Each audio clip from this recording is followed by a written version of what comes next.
Next step up here, Tim Bach of Patterson Bach. 30-year-old company, I want to say? 55-year-old. Wow. Who's counting? I didn't start it. Who is counting? But next step, we're going to talk about branding. And I think it's going to be a really cool show. So sit back and enjoy. Right on. Thank you. Thank you very much. And thank you for giving me the opportunity to speak to everybody. Pretty good morning, right? I was really surprised what Crossman was talking about, right? I was expecting spreadsheets, and he was really focusing on your head, right? Your heart and your body to be prepared for the next recession. I thought that was brilliant. The other thing I thought was interesting that he talked about some of those key indicators. I had no interest or had any anticipation of sharing this story, but I experienced one of those indicators. My wife and I own an office building in Winter Park, and in 2006, we literally had people walking in off the street, putting their business cards in our door wanting to buy the building. And I told my wife, I said, you know what? I came home and I said, we need to sell this. And she's like, what are you talking about? We just got in, everything's looking good. It was the best thing we ever did, right? Because it went off a cliff, a key indicator that made sense for us to pay attention. After that, right, we heard from our Sandler training gentleman, Eric. What a great set of tools to use to help sales. One of the takeaways for me was when he got us all to say no, right?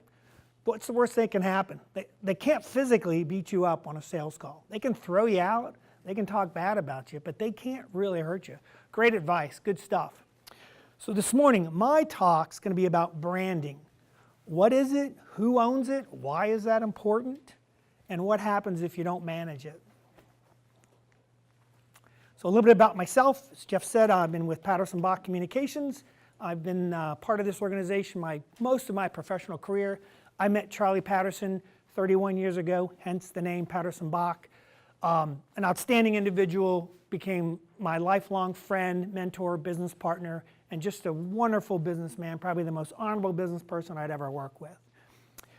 We are a full-service advertising, marketing, public relations, and digital agency. And I use that loosely because we have to reinvent ourselves about every 5 years. And in fact, by the end of this meeting, I'm going to have to start all over again and resell myself. If you ask us what we do, you go to our website, you click on the What We Do button, you're going to see these three graphics. We learn from fact, we believe in truth, and if you can wrap those two things into a story, you can capture the hearts and minds of your customers basically forever. So we help our clients tell their stories. In doing so, we help them manage their brand with the ultimate goal of helping them sell a product, a service, or if it's a government entity, a concept or an idea.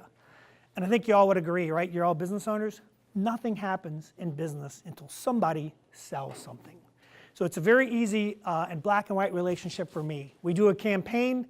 I already know what's going to happen when I walk in after the campaign runs, if I'm going to be around or not. If the campaign was successful, I get to stick around. If it's not, I'm gone. It's black and white.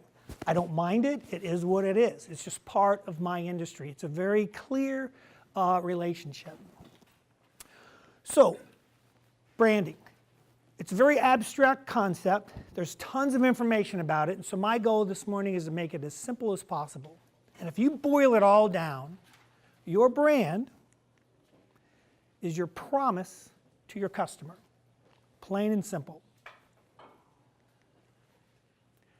So as these icons, these logos are revealed on screen, subconsciously, everybody in the room, male, female, young or old, I don't care what you do for a living, everybody is creating an imaginary list in their mind of good, better, and best. Right? We do this with everything. Toothpaste, soap, cars, our sports teams. And if it's your hobby, you're really going to do this because you're intimately interested, intimately familiar with this. In fact, name a hobby. Who's got a hobby? Anybody? What's your hobby? Triathlons. So I bet you could tell me everything there is about running shoes, about training, right? Cycling, whether it's Specialized, Trek, Cannondale. You naturally have an affinity to create these lists. And that phenomenon is branding. This happens to be my list, right? But I can tell you when I was younger and I was having kids, Chrysler was my #1 brand. I was going to get a minivan. It changes throughout your life, and depending on what you're interested in, it also changes. At the end of the day, this is basic branding. You do not own your brand. And I know the attorneys in the room are looking at me like, what are you kidding me? You do not own your brand. Your brand, I don't care your personal brand, your corporate brand, or your product brand, resides in the minds of your customer. Probably the most valuable thing I share with you guys this morning. So you can go get a trademark, register an icon, a marketing phrase, you can get a patent on a process or formula, but the brand remains in the eyes of your customers. The most popular brand on the planet, for you guys that are old enough to remember this, these guys took it for granted. #1 brand on the planet at the time, they were losing market share to Pepsi. All on their own, they decided, you know what, we're going to tweak our formula and we're going to launch New Coke. There was literally a nationwide outcry. People started to hoard the old version, letter writing. They literally had to roll out Coke Classic, and then the New Coke just slowly died, and they made it basically go away. You Google this, you'll end up at the Coca-Cola site, and they're going to tell you a really nice story about this. But if you scroll down those search results, you'll find some articles in Time Magazine and Newsweek, probably the greatest marketing blunder in the history of marketing, right? Yeah, but a lot of people said at that time that they did it on purpose because sales ended up going up in the end. Understood, but I can tell you it was not their strategy. Their strategy was, we're Coca-Cola, we're going to change our formula, and we're going to go after Pepsi. Max Headroom. Right. Absolutely. When's the last time anybody has heard of this brand? Right? They were tied to one guy, found out he was doping, and overnight, the fastest growing charity in the country went from high fives to 0. All because the brand changed in the minds of their customers, and it simply went away.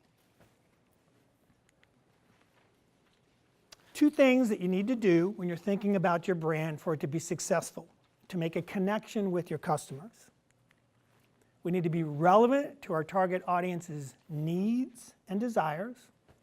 And lastly, we need to give people a reason to care. If I don't care, I'm not going to pay any attention. I don't care what you promise me. If I don't have a connection and I don't care, it doesn't matter. Can anybody think of a brand that you think has done really well at managing that relationship? Anybody? All right, I'll share one. It's my favorite one for a lot of reasons. Apple. And if you think about it, this is one of the reasons why Jobs left the company that he actually founded. There was other issues, but one was how to manage the brand. The guys that staring at spreadsheets wanted to sell their products just like PCs. They wanted to be able to get it out everywhere just like PCs. Jobs knew that he had something special. He had to control it and manage the interaction with that brand. And whether you're a PC guy or you're an Apple guy, when you walk into an Apple store, it's nirvana, right? Everything is designed to serve up that product perfectly. The space between the product, those gorgeous solid wood tables that everything's spread out on, the substrate on the floor, the lighting, the staff, how you're greeted, how you interface with that product. I mean, that's why I'll pay $4,000 for a laptop when I can go buy a PC for $800, $900. I'll still pay that premium price. They are making a connection with me. It's amazing the job that they do at managing their brand. If you don't define your brand and you don't manage it, I can promise you somebody else will. Right? Your competition definitely will. If you find yourself in the media, like Lance Armstrong, you can guarantee the media is going to tell your story. I have an example. I do a lot of government work. And in government, it's very cutthroat because you're competing with big contracts. And when you compete in government, especially in the state of Florida, sunshine laws. You send an email to a government employee, it's public information. And my most aggressive competitor forced us out. All a fair fight. We lost the business and they came in. And an issue arose, and this was a highly successful company, very well connected, strong leadership, and a great track record. The media got a hold of the story, and overnight they were gone. And we were the incumbent, and we had walked away. And I remember laying in bed, and I told my wife, and I said, it doesn't matter if we did anything right or wrong. If our brand ends up in the newspaper, if Channel 6 shows up on our doorstep at the office, and right behind me is my logo, we're done. I might as well change my whole career, because number one, you can't be a PR firm and be in the press. And that's a true story. And he was nice. He was a very good competitor, a nice guy. The guy lost his entire company overnight. The media will manage your brand. And then lastly, when it comes to hiring and firing your employees, you got to do it in an extremely professional way, because your disgruntled employee will help manage your brand if you're not careful. Certainly disgruntled vendors, and also past clients. And so that relationship on when you let someone go is just as important as when you hire them. I've gone to great lengths to help folks get placed. I'm not placing a bad employee with another person that I know, but sometimes you just got to let folks go, because business is business and it's tough. I go to great lengths to make sure that that person leaves with the best and taste in their mouth of working at Patterson Bach. When I interface with my vendors, for me, my vendors are treated like clients. I never treat them anything differently than my clients, because my vendors can be my greatest referral sources. And if they say Patterson Bach is a good company to work with, they're helping me manage my brand the way I want to. And then clients, right? If you're in business, you're going to lose a client, right? People talk about being fired. I've been fired so many times, over 31 years of losing a client, and it's tough, it hurts. But you got to suck it up, and you got to part ways in the most professional manner that you possibly can. And so when an agency like mine is let go or someone else is chosen, I have a huge amount of valuable information. We save every file, every graphic, every design. We make sure that when that client chooses not to work with us anymore, we put together a beautiful package. I mean, and it's tough, trust me. I have had to bite my tongue, but I put this package together and I serve it up to that client and make them feel so good that they're walking away with everything. At the end of the day, I'm not going to be able to do anything with it anyways, but there's no spite. I am as gracious as I was the day they gave me that business. I want to make sure all these audiences are helping me manage my brand the way I want it to be managed, instead of going around and disparaging me. So let's talk about how we can put this into practice. So one of my clients historically was Sarasota International Airport, SRQ for short. They had two main issues. Their main feeder markets in New York City and Newark, New Jersey, had a terrible conception or misconception that it was too expensive to fly into SRQ. And if you think about it, you get on an airplane, you start talking to your seatmate, and you're like, well, how much did you pay for your ticket? And that person's like, I got it for $150. And you're sitting here like, what a schmuck I am. I paid $400 for my ticket. Well, the reality is, it doesn't matter where planes are flying. There's a bucket of cheap seats. If you wait a little longer, there's another bucket where you pay a little more. And then there's another bucket if you wait till the last minute. So when you buy on that cycle is basically your price. So as I mentioned, how others can manage your brand. So when you go online and you do your search for flights, and it wasn't on purpose, but the digital online search engines, they were serving up all these cheap seats. Well, if you're a smaller airport like SRQ, you have a limited number of cheap seats. Whereas our 900-pound gorilla to the north, Tampa, has a bunch of these. So the perception was we were more expensive. The reality is we had just as competitive pricing as anybody else. We just don't have as many. So we had to create a campaign to reach folks early to get to look at them in a timely fashion to see our cheap seats, to change the perception of our brand. So what we did is we developed a series of digital display ads, right? Couldn't do this 5 years ago. Technology did not exist. We could geo-target Newark, New Jersey, and we geo-targeted New York City, and we served up digital display ads. And where we talk about fishing, we were fishing where our clients were. We were fishing on their mobile phones and their tablets. And so we developed a series of ads, and these are the ones that actually perform the best. So we started with go from freezing to chilling. Go from slipping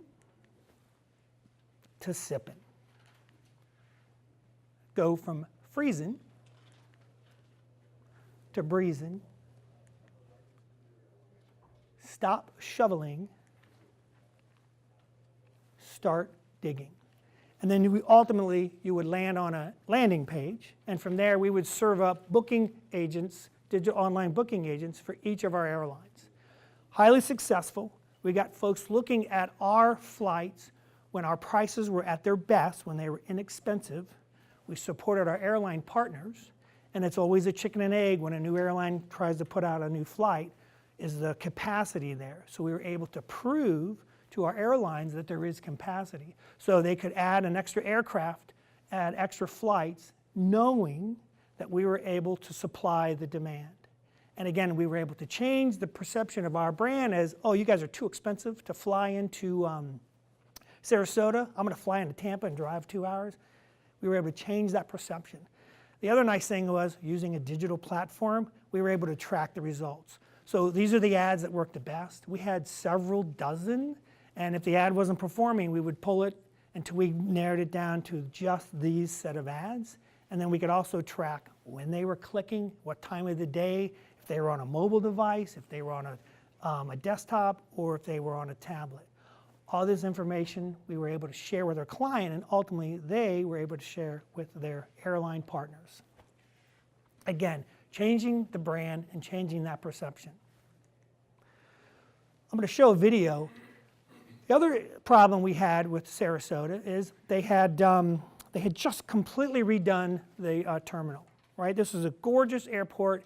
It's really an undiscovered nugget. It was interesting that the local audience in Sarasota, not for price, but just because of unawareness, the brand just was unknown. They would drive to Tampa. They would drive to Naples, Fort Myers to fly instead of right in their backyard. So we needed to tell a story about what they had to offer. They had just built a new terminal. You could literally drive up, park, valet your car, be at the check-in within 100 steps, no TSA lines, even during our rush, and be at your gate in less than 10 minutes. And in airline travel, that's amazing. And if you're a corporate traveler, you really don't care about price. If you're flying out Monday morning and come back on Friday, you're going to go wherever it's most convenient. Again, an unknown nugget in their marketplace. Let me see if I can get this to play here.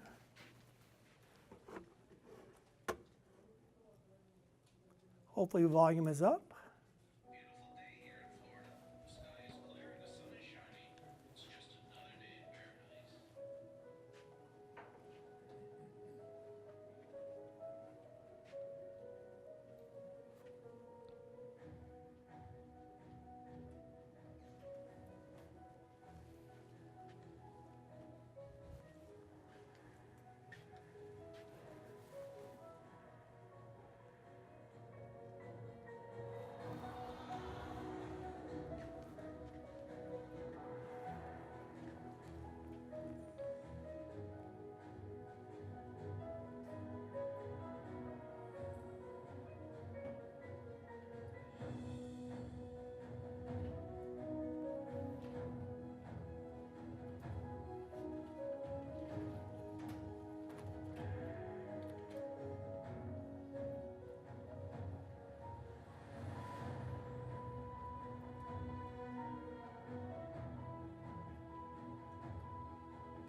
And in addition, we took the footage out of this, made 30 and 60-second spots, and then we were able to run those in the local market using cable and target very specific geographic areas. Any questions or any comments? Branding is kind of a nebulous subject. I used to live in Sarasota, and I would avoid that airport because I thought it was expensive. So I'm like, what? How do you buy the ticket through you guys? That's funny, yeah. So again, if you go you do your search early, you're going to find a much better price. All right, well, thank you for your time.